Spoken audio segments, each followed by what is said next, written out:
മുഖ്യമന്ത്രി മഹിളാ റോസ്കർ പദ്ധതി ഉൾപ്പെടെ NDA വിജയത്തിന്റെ ഘടകമായി എന്നാണ് പൊതുവെ വിലയിരുത്തപ്പെടുന്നത്. RJDയുടെയും മഹാസഖ്യത്തിന്റെയും സ്വാധീന മേഖലകളിൽ NDA വലിയ മുന്നേറ്റമുണ്ടാക്കി. റെക്കോർഡ് പോളിംഗ് ശതമാനം NDAക്കാണ് അനുകൂലമായത്. അത് ഭരണവിരുദ്ധ വികാരത്തിന്റെ തെളിവാണോ എന്നത് സംബന്ധിച്ചുള്ള ചർച്ചകളൊക്കെ നേരത്തെ നടന്നിരുന്നു. പക്ഷേ വോട്ടുകൾ ഒന്നായി NDAയിലേക്ക് പോകുന്നതാണ് കണ്ടത്. കഴിഞ്ഞ തവണത്തതിനേക്കാൾ 10% ഈ തെരഞ്ഞെടുപ്പിൽ പോളിംഗ് ശതമാനം കൂടിയത്. സ്ത്രീകളിൽ 71% പേർ വോട്ട് രേഖപ്പെടുത്തി. ഇത് NDAയെ തുണച്ചു. മുഖ്യമന്ത്രി മഹിളാ റോസ്റ്റർ പദ്ധതിയിലൂടെ 10,000 രൂപ വീതം ഓരോ സ്ത്രീയുടെയും അക്കൗണ്ടിലേക്ക് നിക്ഷേപിച്ച നീക്കം ഫലം കണ്ടു. ഓരോ കുടുംബത്തിലും സർക്കാർ ജോലി, സ്ത്രീകൾക്ക് പ്രതിമാസം 2,500 രൂപ തുടങ്ങി തേജസ്വി യാദവിന്റെ വാഗ്ദാനത്തെക്കാൾ ബീഹാർ ജനത വിശ്വസിച്ചത് ഡബിൾ എഞ്ചിൻ സർക്കാരിനെ. ഭോജ്പുരി മേഖല മഹാസഖ്യത്തെ കൈവിട്ടു.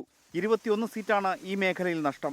തിർഹത്ത്, മഗധ് മേഖലകളിലും മഹാസഖ്യത്തിന് തകർച്ച. സീമാഞ്ചൽ മേഖലയിൽ മാത്രമാണ് മഹാസഖ്യത്തിന് പിടിച്ചു നിൽക്കാനായത്. ഗ്രാമങ്ങളിലും നഗരങ്ങളിലും NDA മുന്നേറി. പിന്നാക്ക, അതിപിന്നാക്ക മേഖലകളിൽ NDAയ്ക്ക് വൻ മുന്നേറ്റം. RJDയുടെ പരമ്പരാഗത കോട്ടകളിൽ NDA സഖ്യം കടന്നുകയറി. 40ഓളം മുസ്ലിം സ്വാധീന സീറ്റുകളിൽ NDAയും മഹാസഖ്യവും ഒപ്പത്തിനൊപ്പം. യാദവ ബെൽറ്റുകളിലെ NDA കുതിപ്പ് RJDയുടെ ചങ്കിടിപ്പേറ്റുന്നതാണ്. Election desk 24.